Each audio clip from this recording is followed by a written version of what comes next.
Music by DJ Guddu राज। माँ Gayatri recording studio. बड़ी जान लागैया बाबा दर्शन दह सवेर। बड़ी जान लागैया बाबा दर्शन दह सवेर।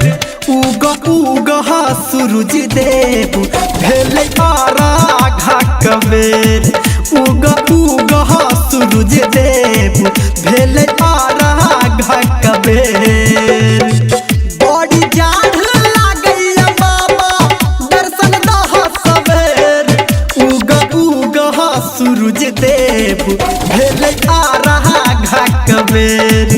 उग उग सूरज देव भेल आराघा कबेर। डीजे गुड्डू राज मधुबनी। आप सुन रहे हैं सावरिया म्यूजिक। हाँ हाँ दुई दिन से केने छी हम तोहर बरातिया। तब किया करै छ तू हमर दूर गतिया।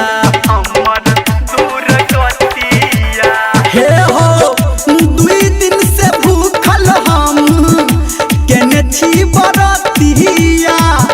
तब किया करै छ तू हमर दूर गतिया। हाथ जोड़ी कहै छियौ हम करन आबू तू देर। हाथ जोड़ी कहै छियौ हम करन आबू तू देर। उग उग सूरज देव भेल आराघा कबेर। उग उग सूरज देव भेल आराघा कबेर। डीजे गुड्डू राज मधुबनी।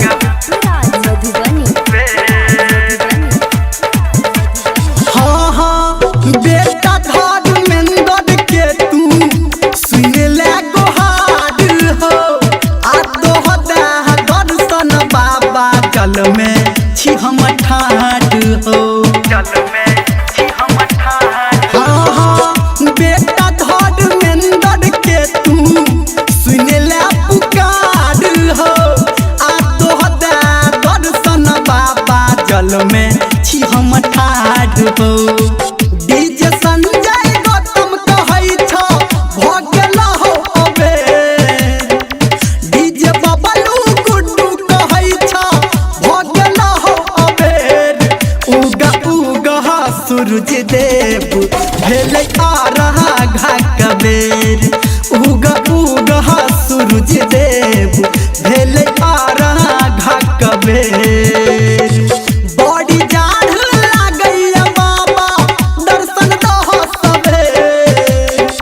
बड़ी जान लागैया बाबा दर्शन दह सवेर। उग उग सूरज देव भेल आराघा कबेर।